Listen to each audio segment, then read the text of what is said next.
जनवल्लभा गिरिवरधारी यशोदानंदन ब्रज जनरंजन यशोदानंदन ब्रज जनरंजन यमुना तीरावनचारी जय राधा माधव कुंज बिहारी जय राधा माधव कुंज बिहारी। ओम नमो भगवते वासुदेवाय। ओम नमो भगवते वासुदेवाय। ओम नमो भगवते वासुदेवाय। नारायणं नमस्कृत्यं नरं चैव नरोत्तमं देवीं सरस्वतीं व्यासं ततो जयमुदीरये नैष्टप्रायेषु भद्रेषु नित्यं मां सेवया भगवती उत्तम श्लोके भक्तिर्भवति नैष्टिकी।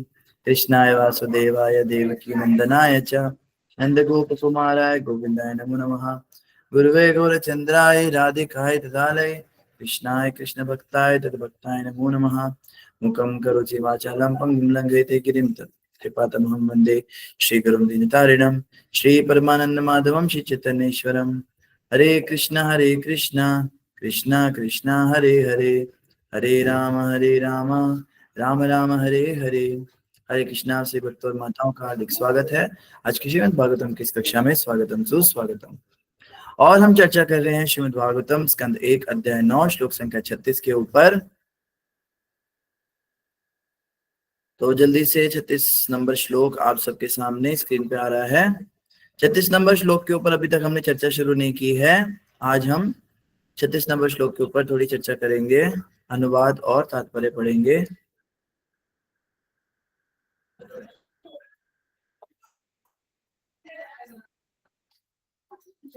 भीष्म स्तुति चल रही है, काफी समय से हम भीष्म देव की स्तुति पढ़ रहे हैं और भीष्म पितामह बहुत ही सुंदर भगवान के विषय में चर्चा कर रहे हैं।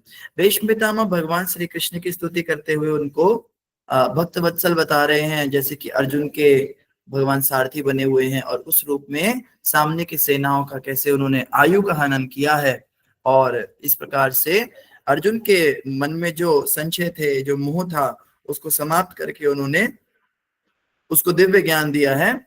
ये सब भी भीष्मदेव जो हैं अर्जुन को सिखा रहे हैं। तो आइए हम ये श्लोक पढ़ते हैं। एक बार बस खाली मैं श्लोक पढ़ूंगा। व्यवहित पितृनामुखं निरीक्ष्य स्वजन वधाद्विमुखस्य दोष बुद्ध्या कुमति महर्दात्मविद्यया चरणरति परमस्य तस्य मेस्तु। इस श्लोक का अनुवाद इस प्रकार से है। वर्ड मीनिंग्स हमने देख लिए थे इसके, अब सीधा अनुवाद पे आएंगे। जब कुरुक्षेत्र में अर्जुन अपने समक्ष सैनिकों तथा सेनापतियों को देखकर अज्ञान से कलुषित हो रहा लग रहा था, तो भगवान ने उसके अज्ञान को दिव्य ज्ञान प्रदान करके समूल नष्ट कर दिया। उनके चरण कमल सदैव मेरे आकर्षण के लक्ष्य बने। तो यहाँ पे भीष्मदेव कह रहे हैं कि भगवान क्या करते हैं, भगवान दिव्य ज्ञान प्रदान करके मोह नष्ट करते हैं अर्जुन का। तात्पर्य शिला प्रभुपाद के द्वारा जगत गुरु शिला प्रभुपाद की जय। राजाओं तथा सेनापतियों को लड़ने वाले सैनिकों के समक्ष खड़ा होना पड़ता है। वास्तविक युद्ध की प्रणाली यही है। तब राजा तथा सेनापति आज के तथा कथित राष्ट्रपति या रक्षा मंत्री जैसे नहीं होते थे। जब बेचारे सैनिक या भाड़े के सिपाही एक दूसरे से आमने सामने लड़ रहे होते थे, तो राजा या सेनापति घर में बैठे नहीं रह सकते थे। यह आधुनिक प्रजातंत्र का विधान हो सकता है, लेकिन जब वास्तविक राजतंत्र था तो सम्राट ऐसे नहीं थे जो योग्यता पर विचार किए बिना चुने जाने वाले कायरों जैसे हों। जैसा कि कुरुक्षेत्र के युद्ध स्थल में स्पष्ट है, दोनों पक्षों के कार्यकारी प्रधान तथा द्रोण भीष्म अर्जुन तथा दुर्योधन सोए हुए नहीं थे। वे सभी ऐसे युद्ध में भाग ले रहे थे जो लोक आवास के स्थानों में से कहीं दूर संपन्न होने जा रहा था। इसका अर्थ यह हुआ कि निर्दोष नागरिक प्रतिद्वंदी राजसी दलों के युद्ध के प्रभावों से बचे रहते थे। ऐसे युद्ध में जो कुछ भी हो रहा था उसे नागरिकों द्वारा देखे जाने की कोई आवश्यकता न थी। उन्हें तो अपनी आय का चौथा भाग शासक को देना होता था, चाहे वह अर्जुन हो या दुर्योधन। कुरुक्षेत्र के युद्ध में दोनों दलों के सेना नायक आमने सामने खड़े रहते थे। अर्जुन ने उन्हें अत्यंत करुणा से देखा तथा पछताने लगा कि राज्य लिप्सा के कारण वह अपने स्वजनों को ही मार डालेगा। वह दुर्योधन द्वारा बनाए गए भयानक सैन्य व्यूह में रंच भर भी भयभीत नहीं था, लेकिन भगवान का दयालु भक्त होने के कारण वह यह स्वाभाविक था कि उसे संसारिक वस्तुओं से वैराग्य होता। अतएव उसने निश्चय किया कि संसारिक वैभव के लिए युद्ध नहीं करेगा। लेकिन यह तो अल्पज्ञान के कारण था। इसीलिए कहा गया है कि उसकी बुद्धि कलुषित हो गई थी। उसकी बुद्धि को कभी भी कलुषित नहीं होना चाहिए था, क्योंकि वह भगवान का भक्त तथा सखा था। जैसा कि भगवत गीता के चतुर्थ अध्याय में स्पष्ट है, निश्चय ही अर्जुन की बुद्धि कुलषित हो गई थी। अन्यथा देहात्म बुद्धि के द्वारा भौतिक बंधन में पड़े कलुषित बद्ध जीवों के कल्याण के लिए भगवत गीता का उपदेश देने का अवसर कैसे प्राप्त हुआ होता। भगवत गीता संसार के बद्ध जीवों के उद्धार के लिए सुनाई गई, जिससे वे शरीर को मिथ्या ही आत्मा ना मान बैठे और परमेश्वर के साथ आत्मा के नित्य संबंध को पुनः स्थापित कर सकें। भगवान द्वारा आत्मविद्या का प्रवचन मुख्य रूप से ब्रह्मांड के सभी भागों के समस्त व्यक्तियों के लाभ के लिए हुआ था। तो तात्पर्य की सारी बातें लगभग हम चर्चा कर ही चुके हैं। तो प्रभुपाद जी जैसे बता रहे हैं यहाँ पे, शुरुआत में प्रभुपाद जी बताते हैं कि पहले के जमाने में जो युद्ध होते थे वो ऐसे नहीं होते थे। जैसे यूक्रेन और रशिया का युद्ध चल रहा है 3 साल से, लगभग लगभग रशिया के 70,000 से अधिक सिपाही मर चुके अब तक, और यूक्रेन के भी 40,000 से अधिक अब तक मर चुके हैं, और कई लाखों तो घायल हैं। लेकिन राष्ट्रपति जो है अपने अपने कमरों में पड़ के सोए हैं, अपना खा रहे हैं, अपना नाश्ता कर रहे हैं, देख रहे हैं क्या हुआ कैसा हुआ, बस ऊपर ऊपर से। तो इस तरह के युद्ध नहीं होते थे कि निर्दोष सिपाहियों को मरने के लिए भेज दो, और जो राष्ट्रपिता है, क्षमा कीजिए, राष्ट्रपति या प्रधानमंत्री हैं, ये लोग अपने कमरों में बैठ के बस खाली टीवी देखते रहे एसी में बैठ के कि क्या हो रहा है। निर्णायक युद्ध होते थे। युद्ध में सबसे आगे सेनापति ही चलता था, सबसे आगे राजा चलता था, और युद्ध निर्णायक होता था कि इस युद्ध के बाद एक जीवित रहेगा एक मरेगा, ये निश्चय होता था। जब दो दो राजा लड़ने जाते थे तो पता होता था कि एक मरने वाला है और दूसरा राजा जीतेगा। लेकिन अब जो युद्ध होते हैं उसमें बस खाली वो लोग क्या करते हैं, अपना कौशल दिखाते हैं। हमारे पास बड़ी बड़ी मिसाइलें, और उन मिसाइलों से सामने वाले के जो बेचारे सिपाही होते हैं, निर्दोष सिपाहियों को मार देते हैं, कई बार सिविलियंस को मार देते हैं। अब पाकिस्तान भारत का युद्ध हुआ था, इसमें क्या हुआ, इसमें कितने निर्दोष लोग मारे गए। तो प्रभुपाद जी कह रहे पहले जमाने में जो युद्ध होते थे वो बहुत दूर हुआ करते थे राज्य की सीमा से, जहां पे लोग नहीं रहते, जहां पे ऐसा स्थान है जिधर लोक आवास नहीं है, लोक आवास जहां पे नहीं है, जहां पे कोई रहता नहीं, ऐसी जगहों पे युद्ध होते थे ताकि किसी को नुकसान ना हो। लोगों को युद्ध देख के क्या करना है, आजकल के जो लोग हैं बड़े उत्सुक रहते हैं। भारत के लोग जो है बहुत न्यूज चैनल पे देख रहे हैं, पाकिस्तान के लोग भी न्यूज चैनल पे देख रहे हैं क्या हुआ, कौन सी मिसाइल छोड़ी, एक एक चीज का इतना डिटेल बताया जा रहा है। तो पहले ऐसा नहीं होता था। प्रभुपाद जी कहते हैं लोगों को ये बात देखने की आवश्यकता नहीं है कि युद्ध कैसे हुआ, किसने कौन सा अस्त्र छोड़ा, उस अस्त्र को कैसे निरस्त किया गया, बहुत डिटेल में सब कुछ जानना, ये सब की आवश्यकता नहीं। नागरिकों को बस ये चाहिए था कि अपनी आय का चौथा हिस्सा राजा को दे, जिससे कि वह उनकी रक्षा कर सके। और युद्ध निर्णायक होता था, पता था कि भाई कोई एक जीतेगा कोई एक हारेगा। अब क्या है, 2 साल 3 साल 4 साल तक युद्ध चलता है, इतने सारे लोग मर जाते हैं, इतना सब न्यूक्लियर वेपन सब चल जाता है, और उसके बाद भी निर्णय कुछ नहीं होता, सिर्फ कब्जा होता है, थोड़ा सा कब्जा कर लेते हैं। तो पहले जो है ये इस तरह के युद्ध नहीं हुआ करते थे। आगे प्रभुपाद जी बता रहे हैं कि अर्जुन ने जब सामने की सेना को देखी थी तो अर्जुन घबराया नहीं था। हम में से किसी को लग सकता है कि अर्जुन दुर्योधन की सेना को देख के घबरा गया, क्योंकि 11 अक्षौहिणी सेना सामने खड़ी थी और अर्जुन के पास केवल 7 अक्षौहिणी थी। उसको लगा होगा भाई इतनी ज्यादा सेना है कैसे लड़ूंगा, तो प्रभुपाद कहते ऐसे कुछ नहीं था। वास्तविक बात ये थी, वैष्णव होने के कारण अर्जुन जो है सामने की सेना को देख के ये सोच के घबरा गए थे कि इतने सारे लोग मर जाएंगे व्यर्थ में। भक्त जो होते हैं वो कभी फालतू का खून खराबा नहीं चाहते, वैष्णव कभी नहीं चाहते किसी को जान से मारना। और अर्जुन ने सोचा मिलेगा क्या इनको मार के, सिर्फ राज्य, गद्दी, सिंहासन, एक एक सोने के रत्न जड़ित सिंहासन पर बैठने के लिए मैं इतने लाखों लोगों को मारूंगा, इतने करोड़ों लोगों को इनकी मृत्यु का कारण बनूंगा। ये सोच के अर्जुन ने कहा, भाई मुझे इन्हें मारने में कोई दिलचस्पी नहीं है श्री कृष्ण, मैं संन्यास ले रहा हूं, मुझे जीव हिंसा से दूर होना है, मुझे नहीं मारना है इन्हें। तो ये कारण था। और प्रभुपाद जी कहते हैं स्वाभाविक है, किसी भी अच्छे वैष्णव के अंदर यही इसी प्रकार का भाव होना भी चाहिए कि वो संसारिक वैभव के लिए कोई युद्ध नहीं करना चाहता। अपने जैसे होता है ना, अपने हक के लिए लड़ो, अपने उसके लिए। भक्त कहते क्या हक करके लेना है, क्या करेंगे इसका, ये सब तो भगवान का ही है, भगवान ने दिया है, भगवान ने देना होगा देंगे, नहीं देना होगा नहीं देंगे, ले लेंगे। वैष्णव कभी इस प्रकार के युद्ध में कभी कोई दिलचस्पी रखते नहीं है। तो जैसा कि बताया उसकी बुद्धि कलुषित हो गई, तो प्रभुपाद कहते हैं उनकी कोई बुद्धि कलुषित नहीं हुई थी। ये अर्जुन की दया थी, ये अर्जुन का जीवों के प्रति दया भावना थी कि उन्होंने युद्ध से मना किया था, कोई कलुषित नहीं हुई थी।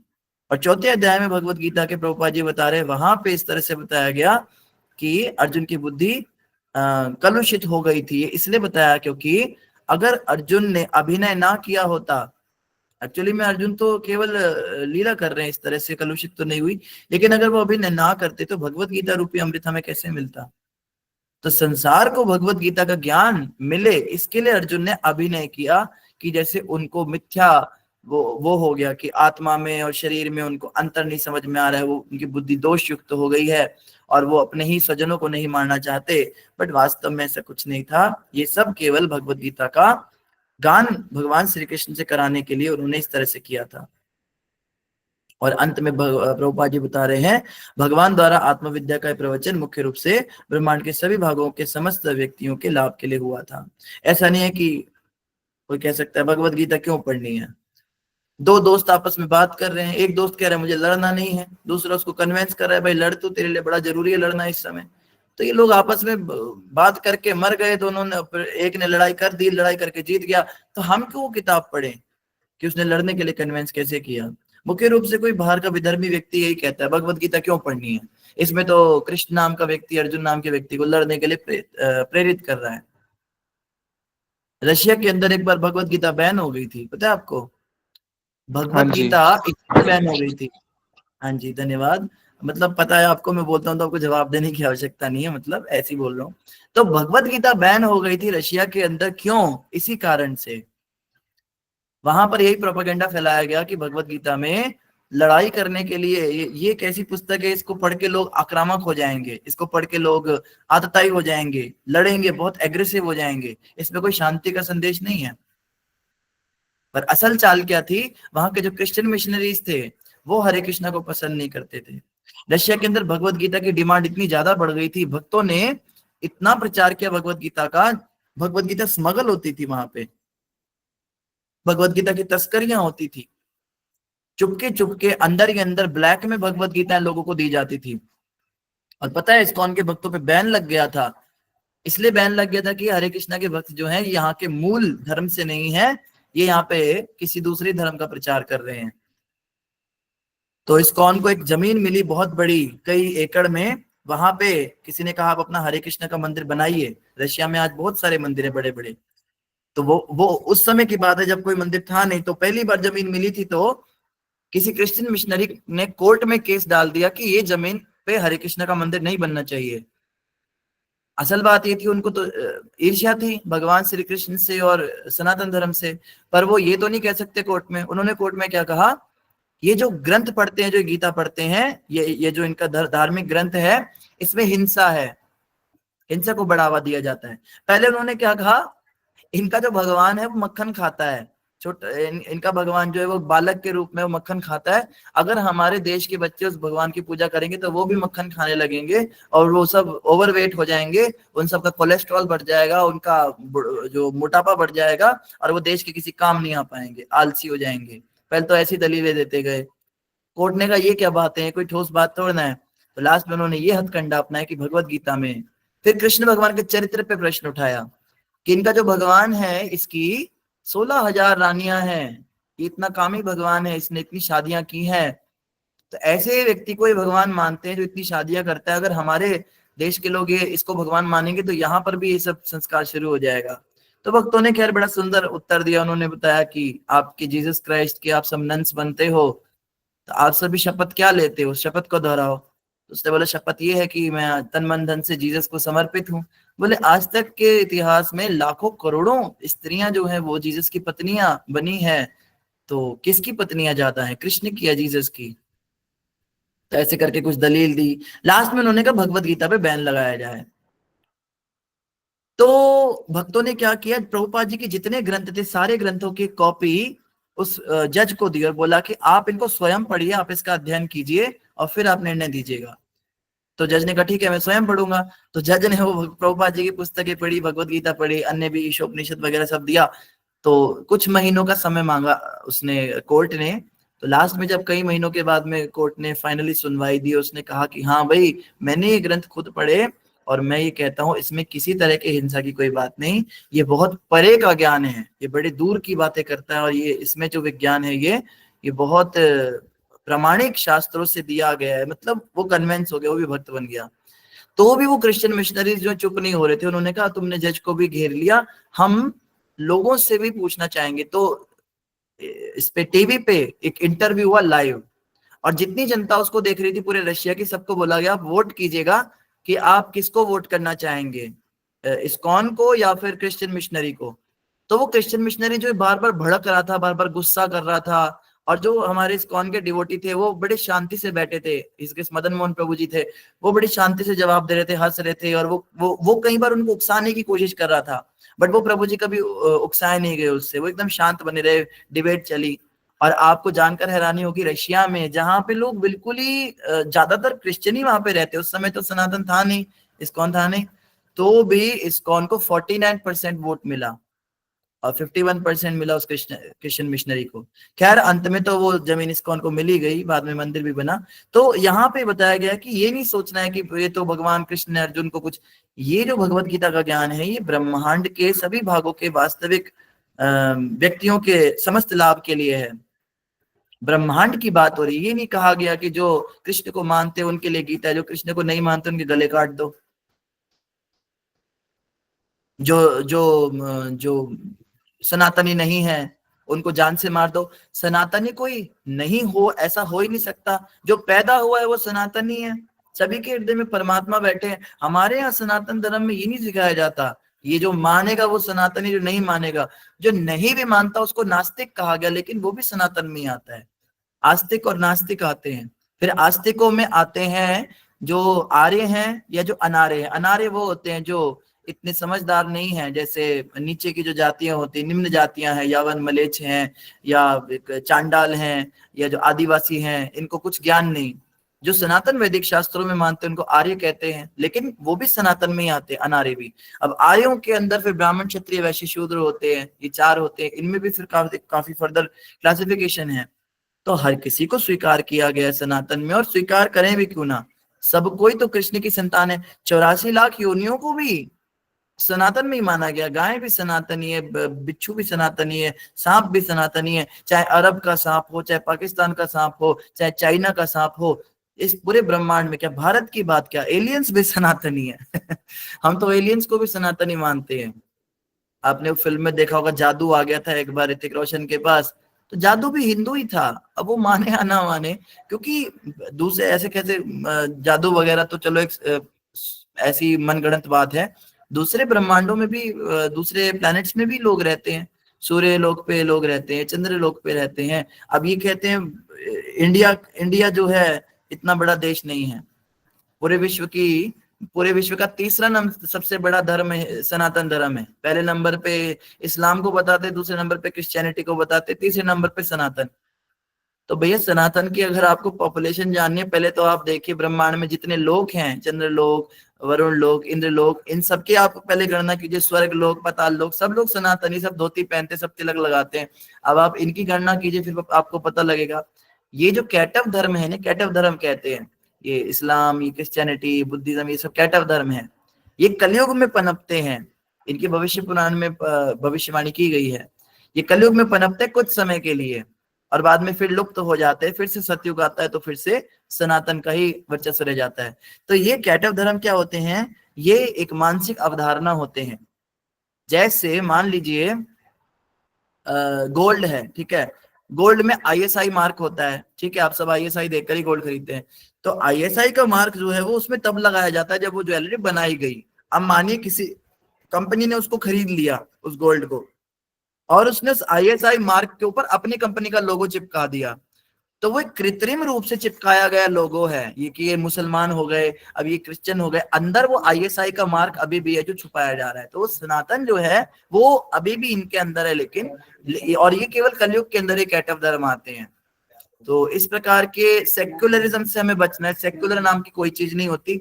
सेक्युलरिज्म का मतलब होता है सब धर्मों की आप इज्जत करो, लेकिन हमारे शास्त्र कहते हैं सब धर्मों की आप इज्जत तब करोगे तो सब धर्म होते भी होंगे, धर्म केवल एक है, सनातन है, इसके अलावा कोई दूसरा धर्म होता ही नहीं है।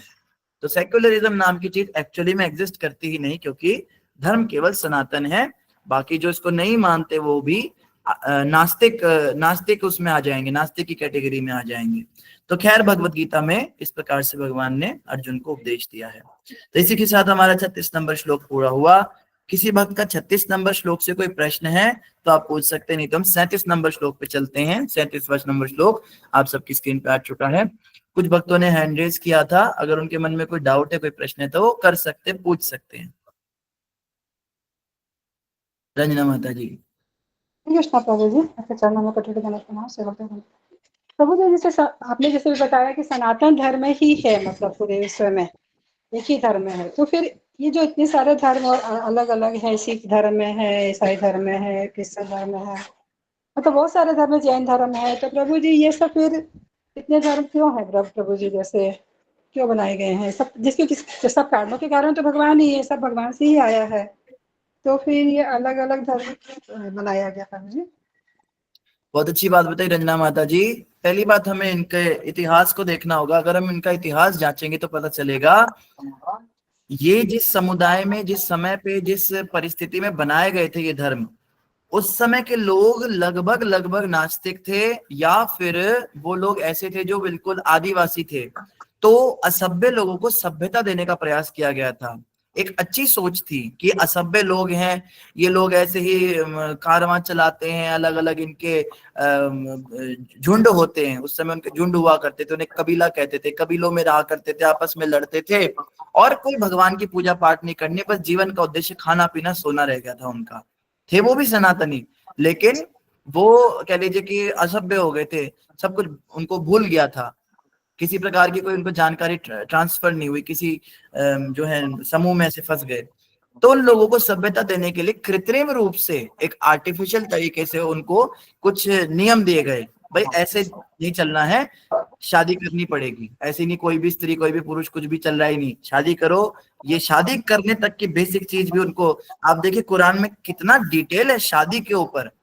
मामी से शादी नहीं कर, मामी से शादी कर सकते, बुआ से नहीं कर सकते, चाची से कर सकते हैं, भाभी से, इनसे नहीं कर सकते, अपनी माँ के साथ और अपनी बहन और अपनी बेटी के साथ में निकाह नहीं कर सकते। और अब तो अरब में अपनी बेटी से भी निकाह कर सकते हैं। 9 साल की अगर आपकी बेटी हो जाए, पेट जनी बेटी, उससे भी आप कर सकते हैं। अगर आपकी सगी बहन है और उसने आपकी माँ का दूध नहीं पिया है, पैदा चाहे माँ से हुई, दूध किसी और का पिया, आप उससे भी निकाह कर सकते हैं। तो मतलब ये इतने ज्यादा लंबे टॉपिक्स, आप इन्हीं से समझ जाइए कि कैसे लोगों के बीच में प्रचार हुआ होगा।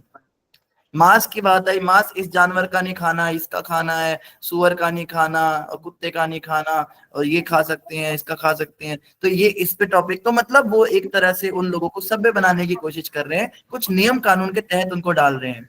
स्त्रियों को शरीर ढकने की जरूरत है, वो शरीर को ढक के रखे, नहीं तो क्योंकि वो कबीले के पुरुष थे, वो देखते जैसे कुत्ता होता है ना, कुत्ता किसी कुत्ते को देख के क्या करता है, सीधा चला जाता है। तो इस तरह के लोग थे, वो जानवर थे। वो अपने माँ बहनों को नहीं छोड़ते थे, जैसे कि हम पढ़ रहे हैं कि उनके लिए भी कहा जा रहा है भाई इनके साथ में आप जो है विवाह मत कीजिए। तो इस तरह के लोगों को वो प्रचार करने के लिए उन्होंने कृत्रिम रूप से एक बनाया। फिर उन्होंने जो बातें सिखाई, उनको बातें बताई, उसके आधार पर उनके गुजरने के कई सालों के बाद में लोगों ने जो है बताया, हाँ ये कहा था, ये कहा था। उन बातों को इकट्ठा करके उन्होंने ग्रंथ बना दिया। ये हमारा धार्मिक ग्रंथ है, इसको हम पढ़ेंगे, ये हदीत है, इसके अंदर हमारे मोहम्मद के जीवन चरित्र। अब जीवन चरित्र थोड़ा हीरोइक होना चाहिए, जीवन तो एक सामान्य मनुष्य जैसा लग रहा था पढ़ने में, तो बोला इस पे चमत्कार डालो, कि इन्होंने कोई चमत्कार किया तब तो इन्हें कोई मानेगा। तो उसमें कुछ कहानियां गढ़ दी गई कि वो गधे पे हवा में उड़े और वो ऐसा किया वैसा किया, तो उस तरह से वो जो है एक धर्म ग्रंथ बन गया। अब उस कुरान को वो लोग भगवत गीता के समान कहने लगे कि ये जैसे तुम्हारा गीता है वैसे हमारा कुरान है। ये बिल्कुल भी भगवत गीता की समता कोई नहीं कर सकता। भगवत गीता साक्षात भगवान बोल रहे हैं।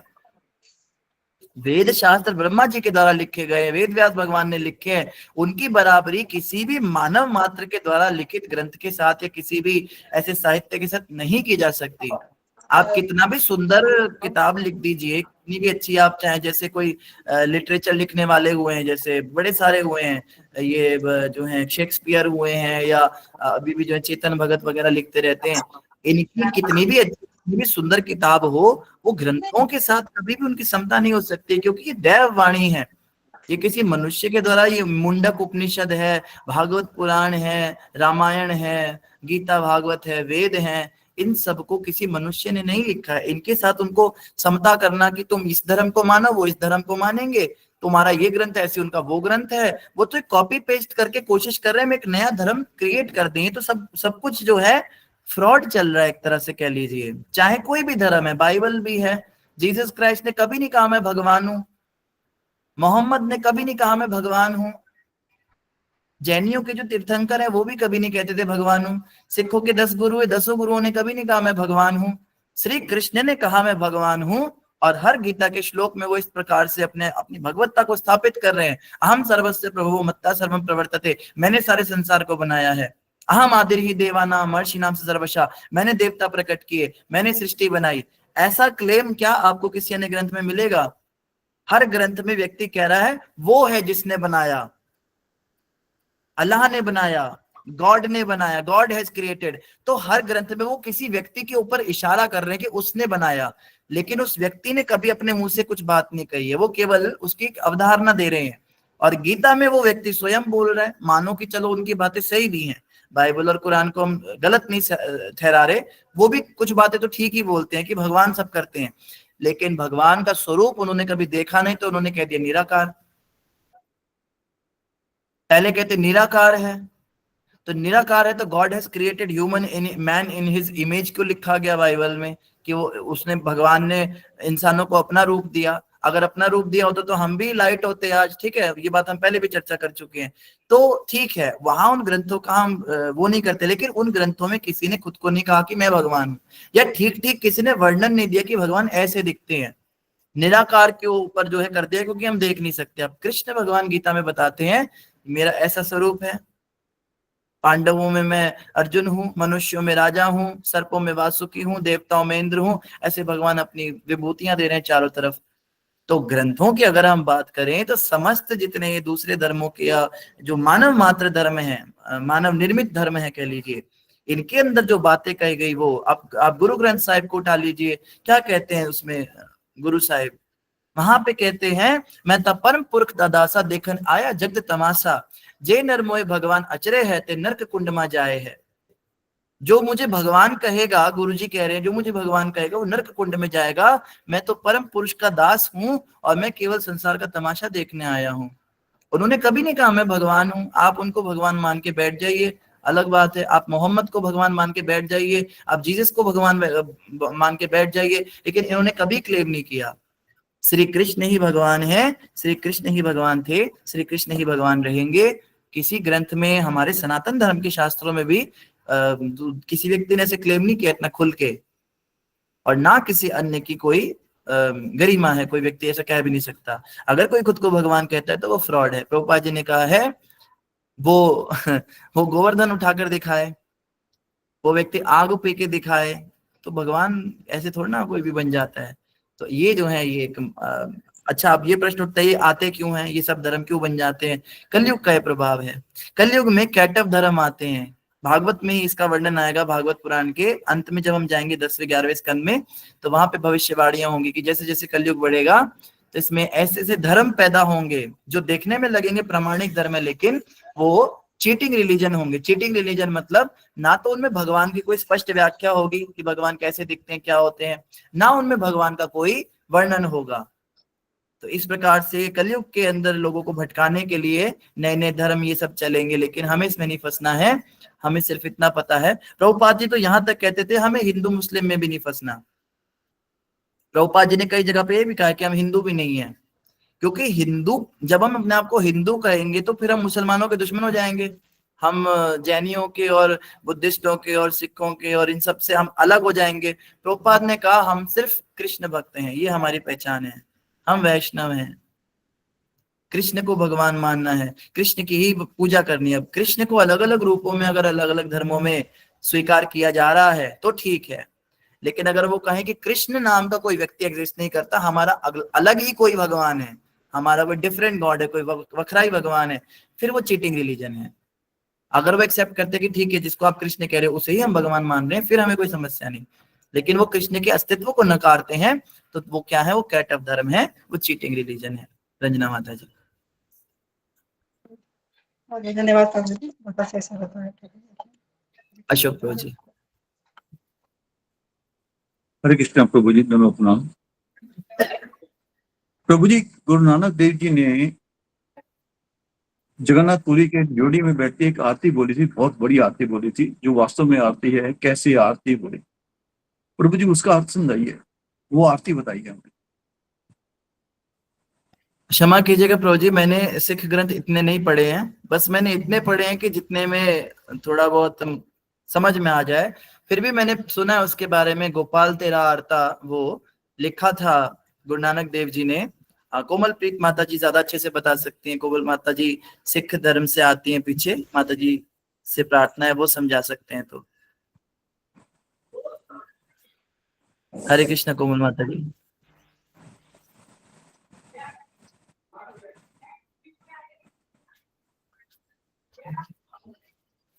कोमल माता जी ने हैंड रेज किया था।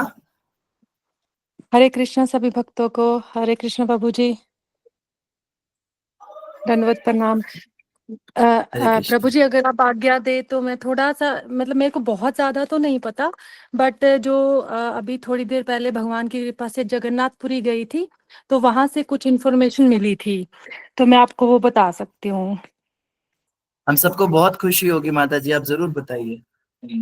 प्रभु जी, इसमें ये बताया गया था कि गुरु नानक देव जी जब गए थे तो उनको वहाँ पे था कि अंदर नहीं जा सकते, क्योंकि सिर्फ हिंदू अलाउड थे। तो गुरु साहिब ने कहा था कि ठीक है, मैं द्वार के बाहर खड़ा होकर उनकी लाइक दर्शन करना चाहता हूँ।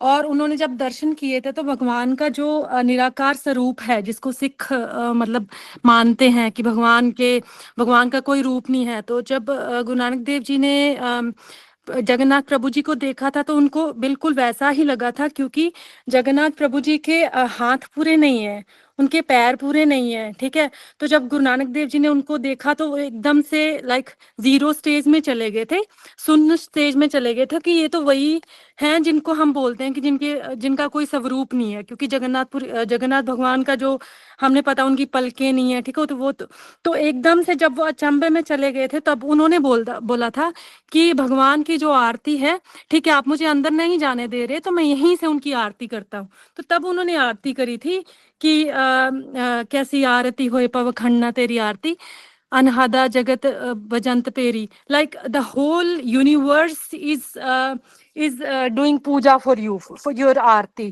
ठीक है। तो जो स्काई है it is kind of your chavar, तो जो हवा है इट्स ए काइंड ऑफ जो जिससे हवा आती है, ठीक है, जो पंखा झलते हैं भगवान को। तो ऐसे ही डिफरेंट डिफरेंट जो धूप है वो जो हवा की सुगंध है वो आप हैं। तो ऐसे उन्होंने पूरे यूनिवर्स को ही भगवान की आरती में लगा दिया था कि ठीक है, I can not do it personally but the universe is doing that puja. तो उनके मुंह से ये जो शब्द थे वो जगन्नाथ भगवान की आरती में निकले थे। तो यही है जो इन्फॉर्मेशन मुझे है, लाइक जो ओल्ड स्क्रिप्चर में वहां पे उड़िया भाषा में लिखी गई है। इवन वहां पे गुरु नानक देव जी महाराज को चैतन्य महाप्रभु के दर्शन हुए थे, तो उन दोनों के बीच में भी बहुत सारी कन्वर्सेशंस हुई थी, बट वो सारी की सारी जो है वो उड़िया लैंग्वेज में है। तो अनफॉर्चुनेटली वो मुझे अभी तक मिली नहीं है, बट उसमें भी बहुत सारा जगन्नाथ भगवान का वर्णन है, बहुत सारी चैतन्य महाप्रभु के साथ उनकी कन्वर्सेशन है जिसमें भगवान श्री कृष्ण के बारे में लिखा हुआ है।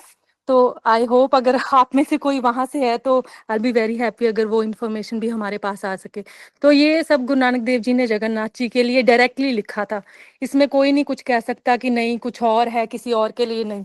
वो डायरेक्टली उन्होंने जगन्नाथ जी की आरती की थी in the form of universe, जो उनकी यूनिवर्स में सब चीजें अवेलेबल है उनको लेके। हरे कृष्णा। माता जी आप गुरुमुखी पढ़ना जानते हो? आप ये पढ़ सकते हो आरती? जी जी जी बिल्कुल बिल्कुल बिल्कुल बिल्कुल। मुझे एक सेकंड दीजिए प्रभु जी, एक सेकंड, मेरे को चश्मा लेना पड़ेगा, मेरे पास नहीं है अभी। बहुत अच्छा बताया कोमलप्रीत माता जी, और बिल्कुल यही हाँ जी। बात है। हमारे यहाँ पे जगन्नाथपुरी से भी मैं पढ़ू? काफी सारे भक्त जुड़े हुए हैं। सुमित प्रभु जी भी पढ़ना चाहते हैं। ये पढ़ना है धन्ना पन्ना। हाँ, मैं चाह रहा था माता जी ने कभी पढ़ा होगा तो शायद वो तब पढ़ सकते हैं अच्छे से। इसकी तरज तरज जो है वो मुझे भी नहीं पता, नहीं तो हिंदी में भी दी गई है, पर तरज से अगर किसी को भी इसकी तरज पता हो तो जरूर हम सुनना चाहेंगे। इसकी जी प्रभु व्याख्या जी। जो जी माता जी पढ़िए। हरे कृष्ण। ये धन्ना जी की है, उन्होंने लिखा था। जो गुरु नानक देव जी का है वो थोड़ा अलग है। तो उन्होंने बोला था, गोपाल तेरा आरता, जो जन तुमरी भगत करंते तिनके काज सवारता रहाओ, दाल सीधा मांगो खियो, हमरा खुशी करे नित जियो, पनिया छादन नीका अनाज मगो सत जी का, गो पैसल मगो लावेरी एक ताजन तुरी चंगेरी, कर की गीहन चंगी जन तन्ना लेवे मंगी, गोपाल तेरा आरता। तो ये धन्ना जी की है, ये उन्होंने कृष्ण भगवान के लिए लिखी थी। तो इसमें वो यही कहते हैं कि जो भी आप जिसके साथ भी आप हो, जो भी आपकी भक्ति करता है, भगवान आपके सब जो काम है वो सवारते हैं। तो मैं आपका भगत हूँ, तो वो सब कुछ मांग रहे हैं उनसे, दाल भी मांग रहे हैं, घी भी मांग रहे हैं, सोने के लिए बिस्तर भी मांग रहे हैं, ठीक है, घर में रहने वाली एक लाइक उनकी वाइफ भी मांग रहे हैं। तो वो बोल रहे हैं कि जो आपका है तो आपकी रिस्पॉन्सिबिलिटी है कि उसको सब कुछ देना, कपड़ा गहना जो भी उसको चाहिए वो आपसे ही मांगेगा। तो इस तरीके से वो भगवान की जो आरती है वो करते हैं। बट जो वो गुरु नानक देव जी की है वो अलग है। वो शुरू होती है, गगन में थाल रव चंद दीपक, लाइक गगन इज आकाश, में थाल like it's like sky is the plate, गगन में थाल रव चंद, and Surya and moon like chandrama और सन जो है वो आपके दिए हैं, चंद दीपक बने तार का मंडल जनक मोती। और जो तारे हैं they are kind of glittering like stars, जो लाइक जो आप वहां पे यूज करते हैं, दिए थाली में यूज करते हैं भगवान की पूजा के लिए, वो मोती हैं। गगन में था रवचंद दीपक बने तार का मंडल जनक मोती, गगन में मेरे को भूल रही है, मेरे को ये देखना गलत खुल पड़ेगा गया ना कि मतलब याते प्रसन्न पे। मुझे। नहीं प्रभु जी, ये दसम ग्रंथ कोई में और से है, है। ओके कोई और है। चलिए, रूप मन थोड़ा आत्मा थोड़ा मैंने पवन भी सुना है, चबरो। वो बताते हैं जो चंद्रमा है, वो चंद्रमा जो है इस तरह से आपकी आरती उतार रहा है, और वो हवा को चमर बता रहे हैं तो इस तरह से वो आरती उतार रहे हैं। ये सब बहुत ही सुंदर वर्णन है, और धन्यवाद कोमलप्रीत माता जी, आपने बड़े अच्छे से समझाया। धन्यवाद प्रभु हरे जी, को गलती होगी तो सभी भक्तों से माफी। बहुत हरे सुंदर, कृष्ण। धन्यवाद अशोक प्रभु जी, बड़ी सुंदर व्याख्या आपने की, और अब आपके ही मुंह से हम सुनना चाहेंगे जो आप हमारे मुंह से सुनना चाह रहे थे। नहीं प्रभु जी, मेरे को आता नहीं ना पूरा, मेरे को अर्थ नहीं आता भाई। मेरे को तो इतना पता है भाई, उन्होंने कहा था गगन आपका थाल है, चांद तारे दीपक बने मोती, और ये चारे तरह मोती हैं, और हवा पंखा चला रही है, आपका चमर चला रही है, और ये ऐसे सब कुछ था। बड़ी पवित्र आरती है, बड़ी पवित्र आरती है वो। मैं किस दिन सुनना चाहूंगा वो वाली आरती, उसका अर्थ जानना चाहूंगा। बहुत सुंदर, मैं प्रार्थना करता हूँ ग्रुप के कोई भी जैसे मेंबर जो सुना जैसे सके अब तो। एक और भी है इसमें, पंजाबी में, इसमें गुरमुखी में है, कृष्णा तेरी बंसी ते भला कौन नहीं नचता, सूरज ता चांद सितारे नचदे। ये तो हाँ जी, मास्टर मैंने सलीम आज ने ही सुनी बनाया है है। ये। ये भी बड़ा प्यारा है। हाँ जी। ओ कृष्णा तेरी मुरली ते भला कौन नी नचदा, धरती चंद सितारे नचदे, सब भगत प्यारे नचदे, राधा नची मीरा नची सारा आलम तकदा, कृष्णा ओ तेरी मुरली ते भला कौन नी नचदा, मनमोहन घन श्याम भी तू है, ईश्वर अल्लाह राम भी तू है, उस मालिक दा नाम भी तू है, जो सबना विच वसदा, कृष्णा ओ तेरी मुरली ते भला कौन नी नचदा, हो कृष्णा तेरी मुरली ते भला कौन नी नचदा। ये तो आधुनिक भजन है, ये तो मुझे भी आता है मुझे वो ग्रंथ वाले भजन नहीं आते। बहुत पवित्र भजन है, बहुत पवित्र, और सही मानों में वो है। इससे भी धन्यवाद प्रभु सुंदर जी, आपको एक सुनाता हूँ जी, अब जब चर्चा धन्यवाद चली है। कौनप्रीत माता जी, धन्यवाद कौनप्रीत माता जी, प्रभु जी धन्यवाद। हरे कृष्णा। हरे कृष्णा। प्रभु जी मिल गई है आरती, अगर आपको डिस्कस करना है तो हम ट्राई बिल्कुल कर बिल्कुल सकते हैं माता, अभी। सुनाइए सुनाइए सुनाइए। तो अगर आप वीडियो ऑन ठीक है, करके सुना सकते हैं तो बहुत अच्छा रहेगा। ठीक है बाबू जी, ठीक है। वीडियो कहाँ है?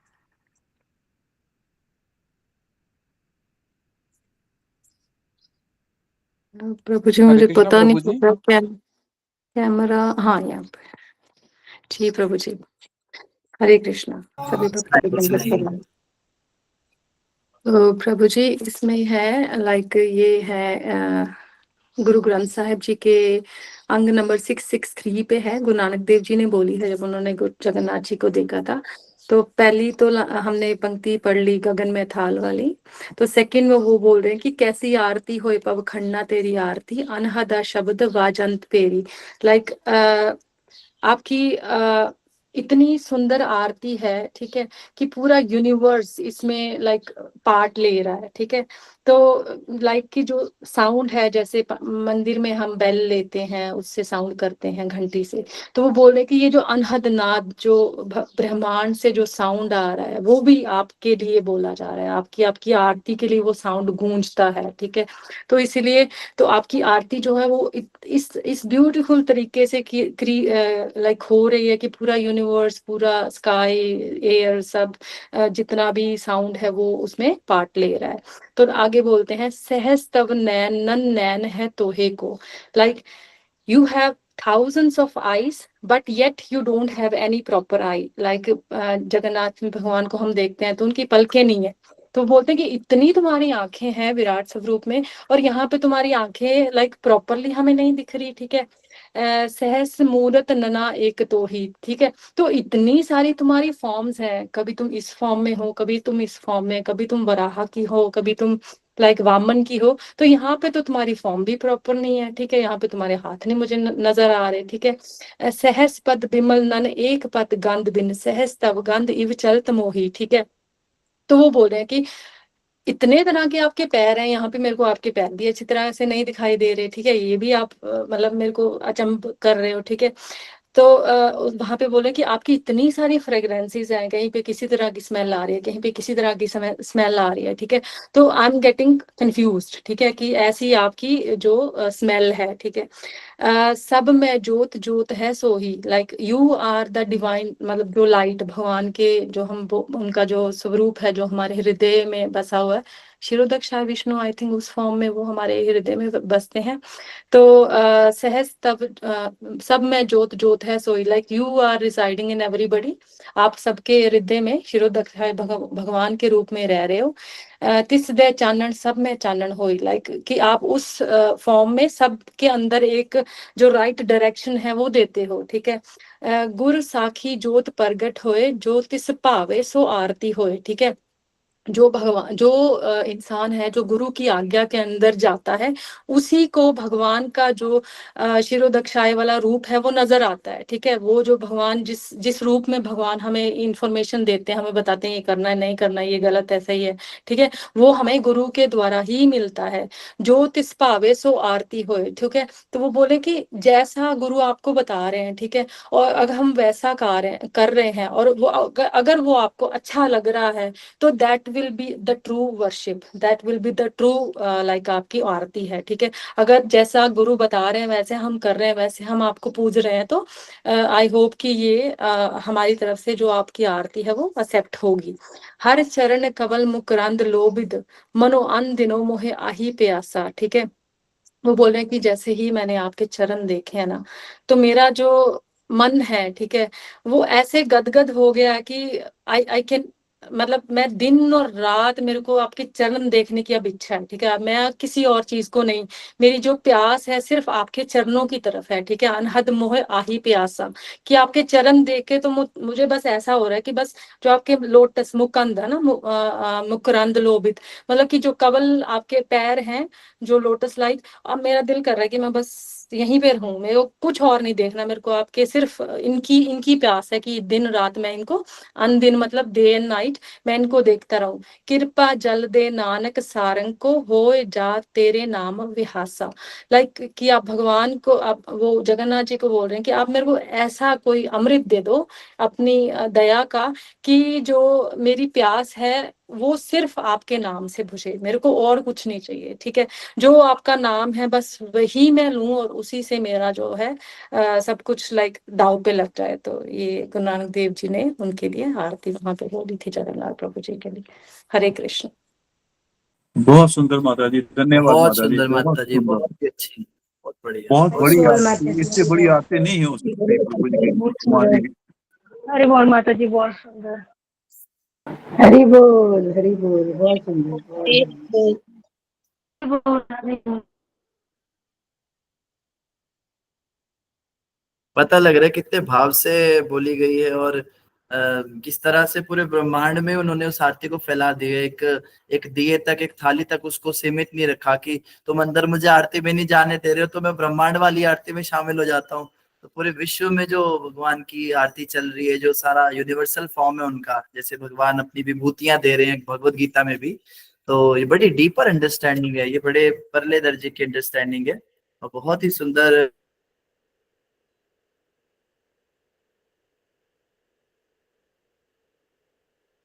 प्रभु धन्यवाद। जी आवाज नहीं आ रही। आवाज नहीं आ रही। ओहो, अभी आ रही है नहीं आ रही? हाँ जी, आ रही अभी। अभी आ रही है। अभी आ रही है। हाँ जी। तो धन्यवाद कोमल माता जी का, उन्होंने इतने सुंदर भाव हमको हमारे तक पहुंचाए, और गुरु साहिब जी के बड़े सुंदर जो ये आरती का भाव था, इसको सुनकर बड़ी वाणी से बड़ी गदगद हुआ हृदय। बहुत बहुत धन्यवाद। मैंने यहाँ तक भी सुना है कि जब चैतन्य महाप्रभु रह रहे थे जगन्नाथपुरी में, उसी समय पे गुरु नानक जी आए थे, और हाँ गुरु जी। नानक जी चैतन्य महाप्रभु से कुछ 20-30 साल बड़े थे, अगर शारीरिक उम्र की बात करें तो। ऐसा वर्णन हमने सुना है इस्कॉन के प्रामाणिक आचार्यों से, कि जिस समय पे गुरु नानक देव जी आए थे जगन्नाथपुरी मंदिर में, तो वो जब वो मंदिर के प्रवेश द्वार पे अंदर जा रहे थे, तो उस समय क्या हुआ था, वो जा रहे थे और चैतन्य महाप्रभु अंदर से बाहर आ रहे थे। तो उन्होंने चैतन्य महाप्रभु के बारे में सुना नहीं था कुछ, की मतलब बस खाली सीधा दर्शन ही किया था, और दर्शन करते ही महाप्रभु का वो वापस लौट गए मंदिर के दरवाजे से, ऐसा हमने वर्णन सुना है। और वापस जब वो जाने लगे तो महाप्रभु ने उनको रोका, और उन्होंने कहा कि आप प्रभु का दर्शन करने नहीं जाएंगे, अंदर महाप्रभु का दर्शन करने नहीं जाएंगे? तो उन्होंने कहा मैंने तो प्रभु का दर्शन बाहर ही कर लिया, तो मैं अंदर क्या करने जाऊं? तो इस प्रकार से ऐसा वर्णन आता है, उन्होंने चैतन्य महाप्रभु को भी पहचाना था। और कहते हैं ना, जिसकी अंतर्दृष्टि खुल जाती है वो पहचान लेता है, तो महाप्रभु चैतन्य को उन्होंने, और वहां पे कुछ इस तरह के कुछ और भी इंस्क्रिप्शंस वगैरह हैं जो चैतन्य महाप्रभु के लिए भी उन्होंने बोले हैं गुरु नानक देव जी ने। तो बिल्कुल वो उनको प्रामाणिक उन्होंने कृष्ण के रूप में स्वीकार किया। और मीराबाई जी ने, मीराबाई जी जो चैतन्य महाप्रभु के जब महाप्रभु की लीला समाप्त हो गई थी, उसके बाद में उनको महाप्रभु की लीलाएं सुनाई थी जीव गोस्वामी जी ने। तो मीराबाई भी कन्विंस हुई थी, उन्होंने भी, मीराबाई ऐसी किसी को भी भगवान नहीं मान लेती थी, लेकिन महाप्रभु को उन्होंने श्री कृष्ण के रूप में माना, और उन्होंने भी बड़ा सुंदर एक पद लिखा महाप्रभु के लिए, डेडिकेट किया। अब तो हरि नाम लो लागी, सब जगत को ये माखन चोरा, नाम धरो बैरागी। ये तो पहले तो इतना मक्खन चुराता था, ये तो सब दुनिया की चोरी करके और अब ये बैरागी बन के बैठ गया, देखो कैसा ये इसकी लीला है। बड़ा सुंदर उनका अपना ही भाव था, मीरा जी ने अपने ही भाव से महाप्रभु की स्तुति की। कहते पहले तो गोपियों के कपड़े चुराता था, इतना ज्यादा मतलब ऐसे हरकतें करता है जैसे छिछोरा वाला करता हो, अब जो है कोपीन पहन के और स्त्रियों से दूर रहता है, स्त्रियों को देखता भी नहीं है, क्या इसकी लीला है देखो। तो बड़ा नटखट ये माता जसोदा माखन कारण बांधे जाके पाँव, श्याम किशोर भयो नव गौरा चैतन्य जाको नाम। ये तो मैया यशोदा इसको इसके पैर बांध देती थी, इतना बदमाशी, इतनी बदमाशी करता था ये। और अब देखो, अब वही श्यामल किशोर नव गौरा बना है, नव गौर बना है, और क्या कर रहा है, चैतन्य नाम से विख्यात हो रहा है। तो अंत में वो कहती हैं, गौर कृष्ण की दासी मीरा रसना कृष्ण वसे, बड़ी सुंदर कहती है, मैं तो गौर कृष्ण की दासी हूँ। तो महाप्रभु को सभी ने माना, सभी प्रामाणिक आचार्यों ने माना, सभी भगवत भक्तों ने माना, सभी संतों ने माना। तो महाप्रभु कोई काल्पनिक भगवान नहीं है, हम उन्हीं के अनुयायी हैं। गौड़ीय वैष्णव इस्कॉन में हम चैतन्य महाप्रभु को फॉलो करते हैं। तो इस तरह से धन्यवाद सभी भक्तों का जी। कुछ और भी हैंड रेज हैं तो जल्दी से हम सभी के प्रश्न ले लेते हैं। हाँ, रंजना माता जी।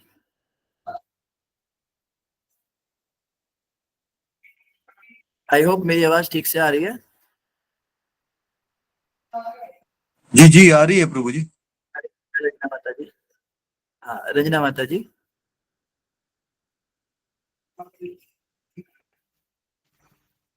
ठीक है, सुमित प्रभु जी। हरे कृष्णा प्रभु जी। प्रभु जी, ये जो अब नया कोड है जो मीटिंग का, ये नहीं सुमित प्रभु जी, कोड नया नहीं है, वो शायद गलत कोड आपके पास आ गया होगा। तो यही कोड है जो मीटिंग का हर रोज यूज होता है। हरे कृष्णा प्रभु जी, नया हाँ है जी, ये वाला हाँ जी, कोड। अलग ही ना चेंज मतलब हो रहा है। मैंने कहा ये सेव करना था ना मैंने। नहीं, आप ये जो ऑफिशियल ग्रुप में सुमित प्रभु आप हैं या नहीं है, साधना भक्ति ग्रुप में हैं आप? नहीं प्रभु जी, ऐड कर लेना। आज मैं आपको साधना भक्ति ग्रुप में ऐड करवा देता हूँ, उसमें जो लिंक आता है उसी से आप ज्वाइन किया करना, ठीक है? हाँ जी, ठीक है प्रभु जी। धन्यवाद। कमल मल्ली जी। हरे कृष्णा प्रभु जी, दंड प्रणाम। प्रभु जी आवाज आ रही है? हरे कृष्णा जी। माता जी आ रही है जी प्रभु जी, जैसे अभी गोपाल तेरा आरती के बारे में बात हो रही थी ना, तो इसी से मुझे याद आ रहा था, हमारे यहाँ ना गोल्डन टेम्पल है, तो मैं इधर लाइव प्रसारण होता है हमारे, तो फिर मैंने वहां पे भी ना यही आरती चलती है, गोपाल तेरा आरता, ऐसे करके। तो मुझे वही याद आ रहा था, मुझे लगा कि भक्तों को बताना चाहिए था ना। तो यहीं पर यहाँ पे भी ऐसी आरती होती है। यहाँ पे कृष्ण आरती में भी ना वो कृष्ण का नाम ये सब आगे आता है सब कुछ। और जो गुरु ग्रंथ साहिब है उसमें भी कृष्णा के बारे में, कैसे उन्होंने द्रौपदी की लाज बचाई, कैसे मीराबाई उनका भजन गाते हैं, सब कुछ कृष्णा के ऊपर ही आता है जो गुरु ग्रंथ साहिब है। वो जी प्रामाणिक धर्म से जुड़े हैं ना। असल में प्रामाणिक जो भी ये धर्म, वो कृष्ण को मानेगा ही। जो कृष्ण के अस्तित्व को नकार देता है वो धर्म प्रामाणिक नहीं माना जा सकता, उसको कैटव धर्म कहा जाएगा। तो सिख धर्म में तो हर जगह पे रामकृष्ण की भक्ति है। हालांकि आजकल कुछ ऐसे सामाजिक नेता हैं जो धार्मिक नेता बनने की कोशिश कर रहे हैं वो लोग पॉलिटिकल लीडर, लेकिन अपने आप को क्लेम कर रहे स्पिरिचुअल लीडर। उन्होंने ग्रंथ पढ़ा नहीं, उन्होंने ग्रंथ को समझा नहीं, ग्रंथ की डीपर अंडरस्टैंडिंग में नहीं गए, उसको केवल एक राजनीतिक मुद्दे की तरह उन्होंने हिंदू सिखों को आपस में बंटवाने के लिए और अपने वोट बैंक हासिल करने के लिए इस प्रकार से प्रयोग किया। और आजकल उनका बहुत बोलबाला भी है, लेकिन ऐसा नहीं है कि सभी लोग उनकी चपेट में हैं। कई लोग जो हैं उनसे प्रभावित नहीं भी हुए हैं और वो इन बातों को जानते हैं। तो बेशक लोग नहीं मानते, लेकिन पूरी गुरु ग्रंथ साहिब वैष्णव धर्म ही है, उसमें रामकृष्ण की भक्ति ही है और उन्हीं की महिमाओं को गाया है। तो बिल्कुल ये बात अच्छी है आपकी। और आपने जो बोला, मुझे भी एक अंग बड़ा बहुत सुंदर, मैं कई बार इसको सुनता हूँ, मुझे बहुत अच्छा लगता है। ये भगवान की वेणु के बारे में, जब भगवान कृष्ण वेणु बजाते हैं। कृष्ण का एक नाम राम भी है, राम भी वही, कृष्ण भी वही। तो उसमें इतना सुंदर वर्णन आता है, वो कहते हैं तन तन ओ राम बेन बाजे, तन तन ओ राम बेन बाजे, तन तन ओ राम बेन बाजे, राम बेन बाजे,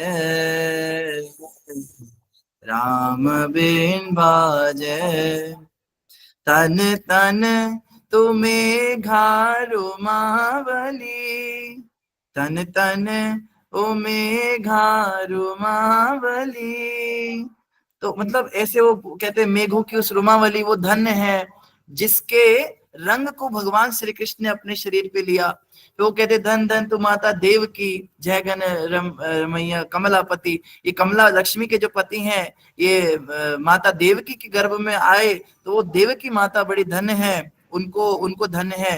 फिर वो कहते हैं तन तन तो बन खंड वृंदावना, जहाँ खेले श्री नारायणा, कि वो वृंदावन की भूमि बड़ी धन्य है जहाँ पे नारायण भगवान अपने वैकुंठ छोड़कर आए और यहाँ पर उस धरती के ऊपर खेले हैं। हाँ, फिर वो कहते हैं राम बेनवाजे, धन धन ओ राम बेनवाजे, उनकी जो वेणु है वो बड़ी धन्य है, वो इतनी सुंदर बजती है, वो जब बज रही है वेणु बज रही है तो उसको सब सुन रहे हैं, बहुत ही सुंदर वहां पे वर्णन। तो ऐसे बहुत सारे अंग हैं जहाँ पे वो कहते हैं एक अंग में कहा है हर जी आए तज सिंहासन हर जी आए, तो कैसे सुदामा की रक्षा की है। तो कृष्ण लीलाएं राम लीलाएं भरी पड़ी है, नरसिंह लीला वरा लीला सब जो है आपको गुरु ग्रंथ साहिब में मिल जाएगी। तो किसी तरह के पॉलिटिकल एजेंडा में हमें नहीं पढ़ना, हम सभी जानते हैं कि ये सनातन ग्रंथ हैं और जितने भी गुरु हुए सभी सनातनी थे, सब वेद शास्त्र पढ़ते थे, सभी जो है इन चीजों का पालन करते थे, देवताओं को मानते थे। तो आजकल ये जो प्रोपेगेंडा चल रहे हैं इनसे हम दूर रहें और इस प्रकार से हम प्रामाणिक रूप से कृष्ण भक्त बने। फिर वही बात, हमें कोई टैग नहीं लगाना, प्रभुपाद जी ने जैसे कहा हिंदू का, सिख का, मुसलमान का, इन टैग से हमें दूर रहना है। हम सिर्फ कृष्ण भक्त हैं, हम हरि के भक्त हैं और हम वैष्णव हैं, बस हमें यही टैग रखना है। तो धन्यवाद सही भक्तों का, आज समय लगभग पूरा हो गया, कल हम 37 नंबर श्लोक शुरू करेंगे। तो सही भक्तों का धन्यवाद। इन्हीं शब्दों के साथ अशोक प्रभु जी आज के लिए आज्ञा। धन्यवाद कृष्णा प्रभु जी, प्रभु आपका भी जी। धन्यवाद प्रभु जी, कोमल माता जी का भी धन्यवाद। धन्यवाद।